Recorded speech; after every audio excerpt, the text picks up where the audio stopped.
Narito sa Maynila ang singer na si Taylor Dayne at acoustic balladeer na si Edwin McCain para mag-concert. Si Taylor na nagpasikat ng kantang Love Will Lead You Back at si Edwin na nagpakilig sa awit niyang I'll Be, kapwa masaya raw sa pagtanggap ng kanilang Pinoy fans. Makichika kay Nelson Canlas. Love will lead you back. Someday I just know that love will lead you back to my arms. 10 taon na nakakalipas ng huling bumisita sa Pilipinas ang international R&B singer na si Taylor Dayne. At ayon sa kanya, malaki na raw ang pinagbago ng ating bansa. I noticed we got here much quicker. There wasn't as much traffic. Last time I was here, I couldn't get over the traffic. Galing Cebu si Taylor sa isang sold-out concert doon kahapon. Kasama niya ang balladeer na si Edwin McCain. Si Taylor ang nagpasikat ng mga awiting Love Will Lead You Back, Shelter, I'll Always Love You at Tell It to My Heart. Nakilala naman si Edwin sa mga awiting I Could Not Ask for More at I'll Be. I'll be your crying shoulder, I'll be love suicide. Kapwa sila tuwang-tuwa sa pagtanggap ng mga Pilipino sa kanilang awitin na kahit dekada na raw ang binilang, nakikising along pa rin ang audience sa kanilang kanta.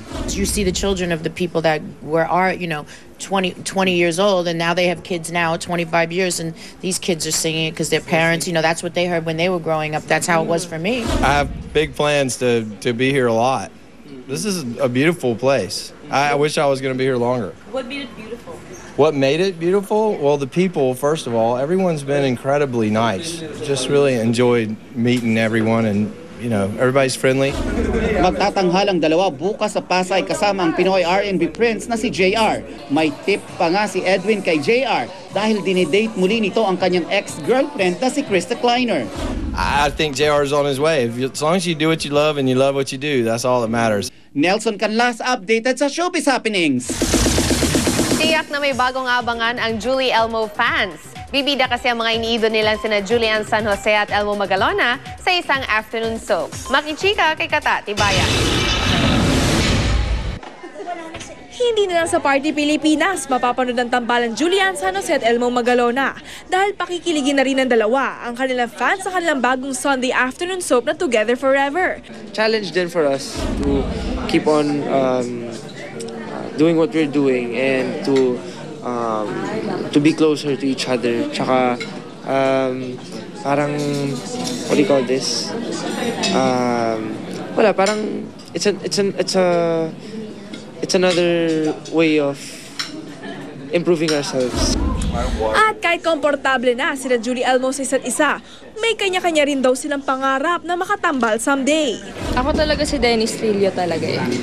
Joke lang. hindi kasi crush ko talaga kasi siya. Crush ko siya. I admit it naman. Siyempre sila Solen, Carla, tsaka si Lovey. Isa pa addition si Heart. Ano kayang mararanasan ko?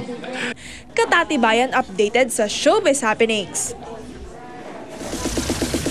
Sa mga lalaki naman na nagbabalak ng yayain ng kanilang girlfriend na magpakasal, watch and learn mula sa isang YouTube video na sobrang patok ngayon. Mala music video kasi ang tema ng napaka-sweet na marriage proposal. Yan ang tinutukan ni Isay Reyes. Kalat na kalat ngayon sa internet ang naiibang marriage proposal na ito na may mahigit 9 million views na. Nagsimula ang kwento ng paupuin ng babae sa likod ng sasakyan ng kapatid ng kanyang boyfriend. Pinasuot siya ng headphones para iparinig ang kanta na sumisimbolo raw sa pag-iibigan nila ng kanyang kasintahan.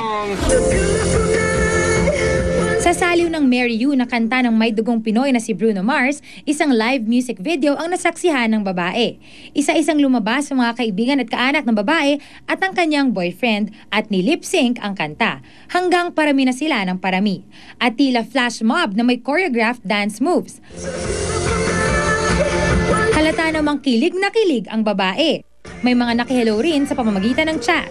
Ang grand finale, syempre, nahati ang flash mob para sa paglabas ni boyfriend na hihingin ng kamay ng babae para sa kasal.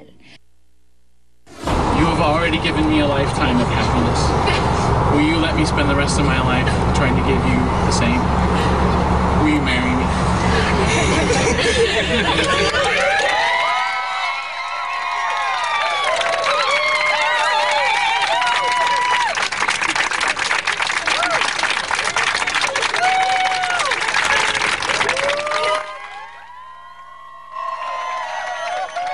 Base sa impormasyon sa YouTube page nitong video, mahigit 60 kaanak at malalapit na kaibigan ng magkasintahan ang nakibahagi sa napaka-sweet at memorable na marriage proposal. Isay Reyes, Nakatutok, 24 Oras. And that's it for our Thursday Night Chikahan. Tutok ulit bukas for the hottest in showbiz dito lang sa Chika Minute. Sa ngalan ni Pia Guanyo, ako po si Luan D. Mel, Mike? Salamat, Luan. At yan po mga balitang aming tinutukan sa nakalipas na 24 oras.